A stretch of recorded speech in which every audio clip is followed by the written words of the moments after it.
George once called us in, and he had 5 employees. And he talked to the other 4, not Brad, but the other 4, and he said, if I took the best parts of each one of you and built a fireman, Brad would still be better than that fireman.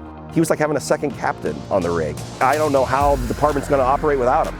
It was a pleasure to work with Brad. He was what I considered an engineer's engineer. He had a really high work ethic. He was always self-motivated. Brad is like a hidden gem in this fire department. You know how people have peaks and valleys or cyclical points in their life? He never did. He was steady all the time. Brad was just great. In the station, he was the hardest worker. He never said, hey, come work with me, but you just saw him working and then you just go work with him. Everything got done because of Brad. And he was just fun to be around. My first exposure to Las Vegas Fire and Rescue was really meeting Brad Bush. Brad is extremely contagious. Without a doubt, one of the hardest workers, if not the hardest worker on Las Vegas Fire and Rescue. He was 100 miles an hour getting stuff done. And then also contagious in the fact that he was so happy. Like everybody loved to show up and see Brad at their station. Brad's character is consistency. And that's just how I knew him. Like, he was consistent on his workouts. He was consistently learning. He was consistently being a good person. He was consistently checking up on us. And so when you can be a consistency in inconsistency, I think that makes you a standout. People respected Brad because he didn't change. He was the same person no matter who he was with or what environment he was in. He got along really well with everybody. Let me tell you something, the fire service, it's like a reality show. Everybody's got an opinion about somebody, and it's hard to find someone that was, throughout his entire career, just so universally liked and respected. He has the most outstanding sense of humor. I've never met anybody who takes a joke like him and just enjoys laughing. We stayed in bunk rooms next to each other, and when we were going to sleep, we would talk through the curtains like little girls in a sleepover. We were at Station 5 together for over 10 years. I think we laughed all 10 of those years. You know, Brad was so calm, cool, and collected, and nothing really ever got under Brad's skin. He was kind of the stable part of our crew. We all kind of leaned on him for that. We knew that he was never going to get too upset, too wound up. Oh, he was your safe space, if there's such a place existed. But he was also part of the fun. He was always very kind, the way he treated other people on the job and on calls as well. I think guys like that are hard to find. This career can do a lot to a person. It can take a lot from you, and it can kind of change who you are. I feel like Brad's someone who has maintained his integrity and some of the finer attributes that you can have as a man and as a person. Brad Bush is the best engineer we got on this fire department. If you didn't have the opportunity to work with him, then you already missed out because of what he contributed to the fire department, what he contributed to his crews, and what he contributed to you personally and individually. Did his job, he did it right. You never had to worry about him at all, not one bit. If all you knew was Brad Bush was your engineer, you're gonna have a rude awakening. Brad brought such a high level of performance that really you kind of took for granted that, oh, he doesn't need that next level help. That's not normal. Like, your normal engineer probably is able to do, 50% of that. And so now if all of a sudden that's what all you knew and you're going to get a new engineer, all I have to say is good luck. When it came to like hydraulics and the engine, I don't know who else I would go to with the question. We've had a couple of good rippers where like he's operating multiple lines at the same time.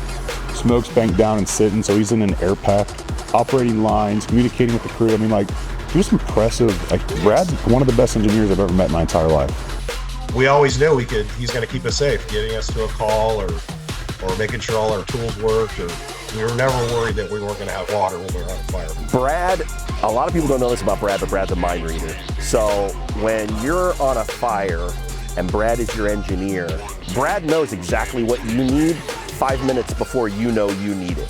We'd be on a fire, right, and we'd be doing something, and all of a sudden, like, there'd be a certain piece of equipment or a tool that we needed, and it was back at the rig. They'd be like, oh, shoot, you know what? I could really use a pike, or I could really use an axe at this time. I'd turn around, and right when I turn around, Brad would have it all this. But he was always thinking one step ahead. It is uncanny. It is amazing. And it just shows what a good fireman he was, that then he became an engineer. I didn't trust anybody driving as fast as he drove, trying to get to a fire. Like he could operate this thing like it was a sports car. You know, I mean, he's just a fantastic engineer, and we're going to lose quite a bit when we lose him. When I got to work with Brad, he changed my perspective on what an engineer actually is. Brad is dependability. It took me a short amount of time to realize he knows exactly where he's going, what he needs to do, and I have to worry very little about what Brad needs. That level of dependability just brings a level of safety to the entire, scene. He knew his job, and he was good at it. And he made all of us want to be good at it. Everybody can do the job. Everybody can be a firefighter. Everybody can be a paramedic. Everybody can be an engineer. But how they do it is what puts that twist on it. And I think what they're going to miss is how Brad did his job as an engineer. That's going to be a huge hole to fill. One of the things in this job is there's obviously like a formal leadership structure in our department, but there's probably a stronger informal leadership structure. And leadership really, in my perspective, is most impactful when somebody leads by example. Brad was such a strong informal leader, and the fact that so many people look at him as that pillar, right? The fact that we're losing somebody of that caliber, that's pretty profound. He's one of those guys who doesn't have to be the loud, abrasive one to command your respect, right? You can just see with the way he carries himself and the way he approaches his job, it kind of just sets a tone for you to follow. Brad was a natural born leader.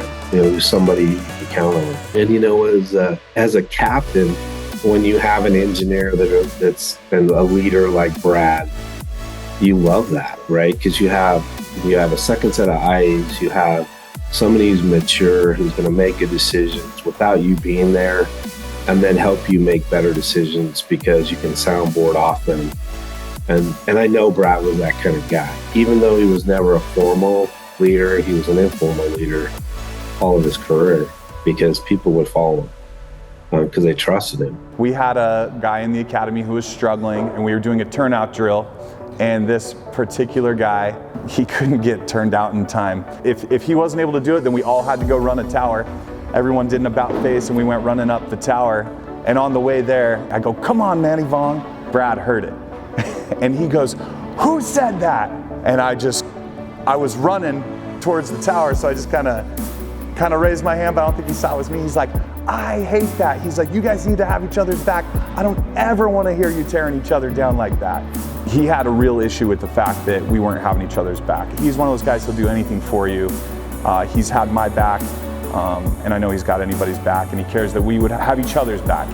And so I feel like he really was a big part of getting us all set up on the right track, on the right foot. Around the station, Brad's the second captain. He was the guy you would go to if you didn't want to go to the captain. He was the guy who kept everybody in line. He's done a really good job, though, at kind of laying down, the breadcrumbs of what success looks like.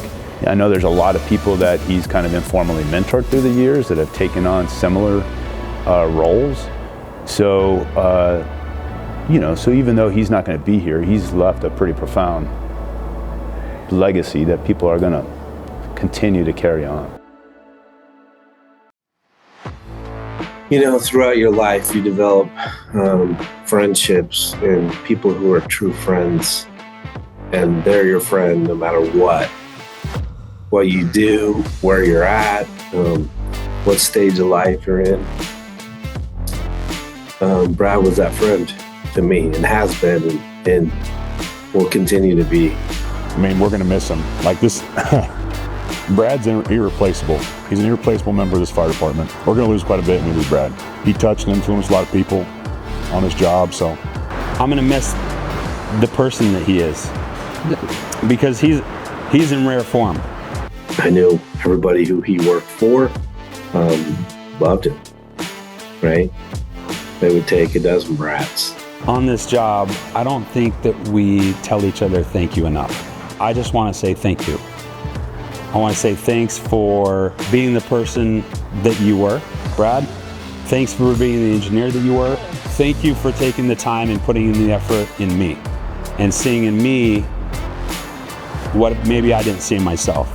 I'm proud to be, like, I've worked with him, but I'm more proud to be his friend. Brad, I love you. Loved working with you.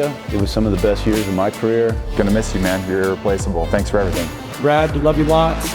Good luck in retirement, man. Love you. Congratulations on a great career. You're, been highly respected. You worked hard. I know Las Vegas Fire and Rescue will miss you.